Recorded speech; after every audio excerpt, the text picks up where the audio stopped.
Walton Learning. 5-paragraph writing. Reading 1. One sunny afternoon, I was playing in my backyard when I saw something shiny in the woods. I love going on little adventures, so I grabbed my backpack and ran to see what it was. I heard a loud roar and smelled something like smoke and marshmallows. I got a little scared, but I kept going. Behind a big rock, I saw a dragon. It had red and orange scales that looked like fire.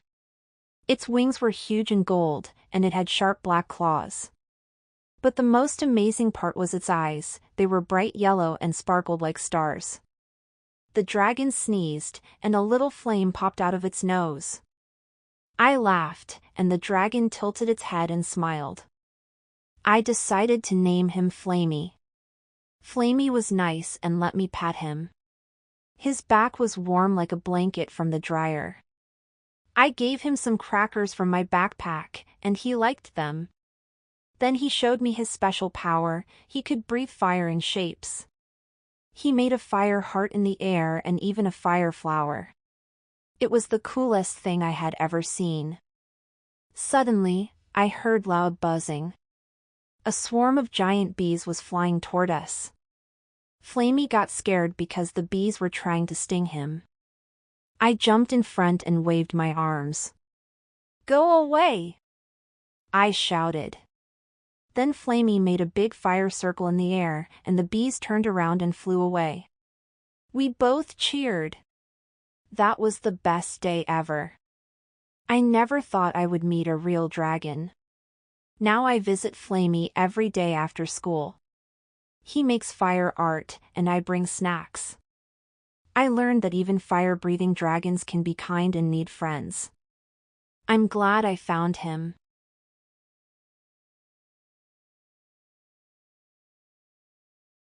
Reading 2. It was a foggy Saturday morning, and I was exploring the woods near my grandma's farm. I liked to imagine I was a brave explorer, discovering new lands. The trees were quiet, and everything felt kind of spooky, but I wasn't scared. I followed a trail of strange footprints that kept stopping and starting again. It was almost like something had been walking. And then suddenly vanished. I turned a corner and saw a shimmer in the air, like heat waves on a hot road. Then I heard a low growl. I froze. A moment later, something huge appeared right in front of me. It was a dragon. Its scales were shiny black with silver speckles, and its wings were smooth like silk. But what shocked me most was that it could disappear completely, then reappear somewhere else. I named it Shadow, because it could hide in plain sight. Shadow wasn't scary at all. He let me come closer and even lowered his head so I could pet his nose. I learned that when Shadow wanted to hide, he just vanished into thin air. The only way to know he was near was to listen for his footsteps or feel the air shift when he flew by. He showed me how he could sneak past birds, bugs, and even a deer without being seen. It was amazing! But then something bad happened. A loud buzzing noise filled the air. It was a drone. I ducked behind a bush and saw a group of people from town with cameras and tracking gear. "There's something big out here," one of them said. Shadow was invisible, but I could tell he was scared. He flew through the woods, turning invisible, then reappearing when he hit tree branches or rocks. He wasn't used to flying in a panic. "Go, Shadow! Fly high, go to the mountain!" I shouted, running after him. Shadow turned and looked at me, then flapped his wings hard and soared straight toward Misty Peak, the tallest mountain near Grandma's farm. By the time I reached the bottom of the mountain, he was already a small dot in the sky. I knew he would be safe up there. Now, whenever I look up at Misty Peak, I see tiny flashes of shimmer in the clouds.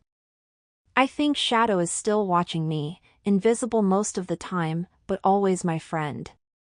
And maybe, one day, I'll be brave enough to climb all the way up and see him again.